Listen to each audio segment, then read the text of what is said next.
इस वक्त ये तस्वीरें आप देख सकते हैं, ये पूरा घेरा है जिसमें बागेश्वर धाम सरकार पंडित धीरेन्द्र कृष्ण शास्त्री चलते हुए नजर आ रहे हैं, क्योंकि सुरक्षा का भी पूरा ख्याल रखा गया है। और लोगों से भी बात करने की कोशिश करेंगे। कल से आप लोग चल रहे हैं इस यात्रा के साथ, कई किलोमीटर की यात्रा तय कर चुके हैं, क्या लग रहा है? थकान नहीं है? हिंदू को जगाना ही है। हिंदू राष्ट्र बनेगा, हिंदू राष्ट्र बनेगा।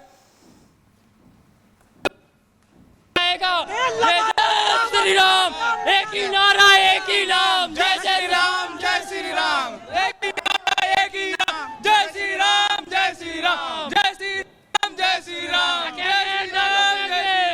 ना तकेंगे ना। बिल्कुल काजल, यानी कि जोश जमकर देखा जा रहा है सभी सनातनियों में, क्योंकि ये जो जोश है ये उनका जोश बता रहा है कि किस तरीके से जो बाबा ने शंखनाद किया है उसका वो साथ देते हुए नजर आ रहे हैं। अब आप देख सकते हैं कि पदयात्रा का रूट मैप दरअसल क्या है, क्योंकि ये जो यात्रा बढ़ रही है आगे, ये जान लीजिए कि ये किस तरीके से आगे बढ़ेगी। 21 नवंबर को इसकी शुरुआत हुई, यानी कि बीते दिन बागेश्वर धाम से खजुराहो की तरफ ये पदयात्रा आगे बढ़ी है।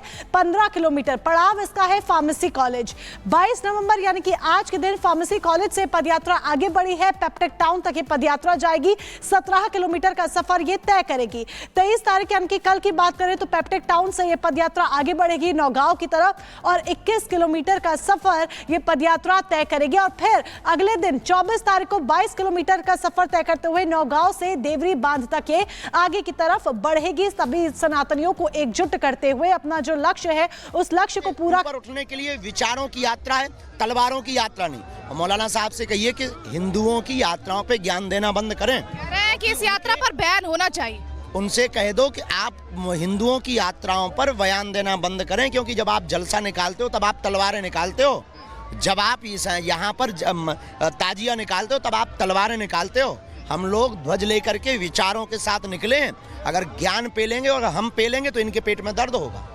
देखिए, अब शहाबुद्दीन ये भी कह सकते हैं कि आप विवादित बयान दे रहे हैं। अब देखिए, जिनको भी पेट में दर्द हो रहा हो होने दो, हम विवादित बयान नहीं देते। हमारा उद्देश्य सिर्फ और सिर्फ हिंदुओं को एक करना है, जात पात और भेदभाव को मिटाना है, और हर हाल में इस देश में अपनी हिंदू संस्कृति को बचाने के लिए हम सड़कों पर निकले हैं। लेकिन अभी भी हम रुकेंगे नहीं। वो तिलक लगाए हुए बहनों को बुलाओ, हिंदुओं को एकत्रित कर। और हिंदुओं का देश है और हम इस देश में 1 करोड़ हिंदुओं को चाहते हैं। क्या लग रहा है कि इस यात्रा को और कितने दिन जारी रखेंगे और हिंदुओं को जोड़ने के लिए कितनी यात्राएं करेंगे? जब तक इस देश में हिंदू एक नहीं हो जाए। चले चलो, कैसे हो? ठीक हो? ठीक है। अभी नाश्ता किया? नाश्ता हुआ सब। ये मैया का हाथ पकड़ लो, चलो साथ में। चले चलो, वाह वाह वाह, गिराना दइयो, चले साथ में चले। हाँ, और कितनी यात्राएं बागेश्वर धाम करेंगे हिंदुओं को जोड़ने के लिए? जब तक इस देश में सनातनी एक ना हो जाएगा, जब तक इस देश के कोने कोने में हिंदू एक नहीं हो जाएगा, तब तक हम यात्राएं करेंगे। और इतनी यात्राएं करेंगे कि जिस दिन इस देश के आएंगे नहीं, डर नहीं लगेगा और शर्म नहीं खाएंगे, उस दिन तक हम ये यात्राएं जारी रखेंगे। 20 करोड़ हिंदू जिस दिन सड़क पर आ गए, निश्चित रूप से 100 करोड़ हिंदू एक हो जाएंगे। क्या पंडित धीरेन्द्र कृष्ण शास्त्री अभी भी मानते हैं कि हिंदू जो है बहुसंख्यक और मुस्लिम जो है अल्पसंख्यक है? वाकई में अभी भी आपको लगता है कि मुस्लिम जो है वो भारत देश में अल्पसंख्यक है? नहीं, अब नहीं। अब तो वो 22% से ऊपर हो रहे हैं। एक रिपोर्ट आई थी महाराष्ट्र में, क्योंकि हिंदुओं की संख्या जो है वो कम हो रही है। हाँ, ये तो तय, ये हिंदुओं के लिए चिंता का विषय, इसलिए तो हम पदयात्रा निकाल रहे हैं कि हिंदुओं की संख्या बढ़नी चाहिए। और संख्या कैसे बढ़े? हिंदू बच्चे पैदा करने से ही बढ़ेगी। क्या पंडित धीरेन्द्र कृष्ण शास्त्री जो है वो शादी भी करने वाले? हम शादी करेंगे, क्योंकि फ्रेंड फॉलोइंग तो आपकी है ही बहुत ज्यादा। आपने कोई लड़की चूज की या किसी को पसंद किया? अभी तो पसंद नहीं आई बहन कोई, माता पिताजी करेंगे। शादी कर लेंगे? हाँ, बेझिझक शादी करेंगे, उसमें कोई संदेह नहीं। कोई थकान तो नहीं है क्योंकि कल से चल रहा है? थोड़े से छाले आए हैं, और देखिए कुछ बड़ा करने के लिए कुछ चीज़ों को, हर मुस्कुराते हुए चेहरे के पीछे दर्द बड़ा होता है। लाखों करोड़ों का महंगा घर बनाने वाला अक्सर बिना छत के सोता है। दुनिया को हंसाने वाला अक्सर अकेले में रोता है। ये जिंदगी है, यहाँ सब अजीब चलता है। बागेश्वर धाम क्यों अकेले है? कह रहे हैं कि हंसते हुए चेहरे के पीछे दर्द भी होता है। क्या दर्द है? बस यही दर्द है कि हिंदू बच जाएं, यही दर्द है कि इनके बच्चों के हाथ में गीता, रामायण, वेद, पुराण, संस्कृति, संस्कृत ये आ जाए। यही दर्द है कि हिंदुओं को कोई काट ना पाए। यही दर्द है कि बहन, इस तरफ आ जाए थोड़ा, यही दर्द है कि हिंदुओं में एकता हो और बहन बेटियां लव जिहाद के चक्कर में ना पड़ें। हमारी कई बहनों के घर बर्बाद हो गए, कईयों की जिंदगी बर्बाद हो गई। विवाह करके, निकाह करके उन लोगों ने फिर उन बहनों को छोड़ दिया। उनका दर्द हमारे एक बड़े प्रिय हैं, राजस्थान में रहते हैं, बाल मुकुंदाचार्य। अब हैं तो वो नेता, पर एक बहुत अच्छा काम करते, लव जिहाद पर बहुत काम करते। जब वो कहानियाँ बताते हैं तो रूह कांपती है। तो हम चाहते हैं कि इस देश में लव जिहाद में बेटियां ना पड़ें, उनकी जिंदगी बर्बाद ना हो। इस देश में दंगा नहीं गंगा, इसीलिए हम सड़कों पर निकले। कल महाराष्ट्र में क्योंकि चुनाव हुआ है, कल रिजल्ट भी आने वाला है, पंडित धीरेन्द्र कृष्ण शास्त्री किसको जीतता हुआ देख रहे हैं? राजनीति पर कोई बयान नहीं, हमारा रास्ता अलग है। अध्यात्म का रास्ता है, हिंदुओं को एक करने का रास्ता है, जात पात भेदभाव को मिटाने का रास्ता है। इस पर ही बात करेंगे। क्या इस यात्रा से जात पात खत्म होगा और हिंदू जो है वो जुड़ेंगे? खत्म होगा, हो रहा है। ये देखो किस बिरादरी से हैं, सब यहाँ एक है, क्या बड़ा या छोटा। ये चेहरा दिखाओ, इधर आओ माई।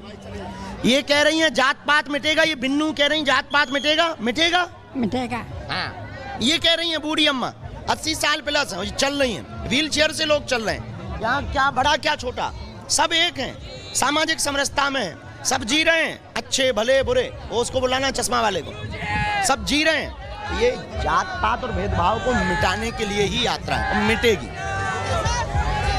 यानी आप लोगों से मिलते हुए भी चल रहे हैं, किसी से जात पात तो पूछ नहीं रहे हैं? पूछेंगे जब हमें जात पात में पढ़ना ही नहीं, हमें हिंदुओं को एक करना है तो जाति क्यों पूछें? हम करवा ही रहे हैं कि हिंदू एक हो। माइक दो, हम चाहते हैं कि हिंदू एक हो। देखिए, पंडित धीरेन्द्र कृष्ण शास्त्री जो है वो लगातार ये कह रहे हैं कि इस यात्रा से जात पात जो है वो पूरी तरह से खत्म होगा और हिंदू जो है वो संगठित होंगे। कैमरा पर्सन उज्जवल के साथ काजल सिंह, रिपब्लिक भारत। जी जी जी जी जी तो तमाम तस्वीरें इस वक्त हम आपको दिखा रहे हैं। 9 दिनों की पदयात्रा, दूसरा दिन बाबा पंडित धीरेन्द्र शास्त्री जो निकाल रहे हैं और मकसद है जो जात पात में हिंदू बटे हैं उन्हें जोड़ना है और उसी के लिए वो ये पूरा पुरुषार्थ यहां पर कर रहे हैं, जिसका वो दावा भी यहां पर करते हुए नजर आ रहे हैं। हजारों की संख्या में लोग यहां पर लगातार जुट रहे हैं, जिसकी तस्वीरें हम आपको लगातार यहां पर दिखा रहे हैं। काजल, बहुत शुक्रिया हमारे साथ जुड़ने के लिए, इस तमाम जानकारी के लिए। क्या कहना चाहेंगे, क्या लगता है कि इस यात्रा से हिंदू कितने संगठित होंगे?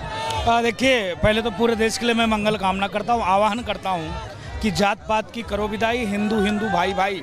ये हिंदू राष्ट्र एकता यात्रा जो पूज्य बागेश्वर धाम सरकार लेकर निकले हैं, सिर्फ यही है कि अगर सनातनियों को बचाए रखना है, अगर माँ भारती के टुकड़े ना हो, सनातन के मानने वाले अलग अपने ही देश में अगर उनको ये न महसूस हो कि हम दूसरे देश में हैं।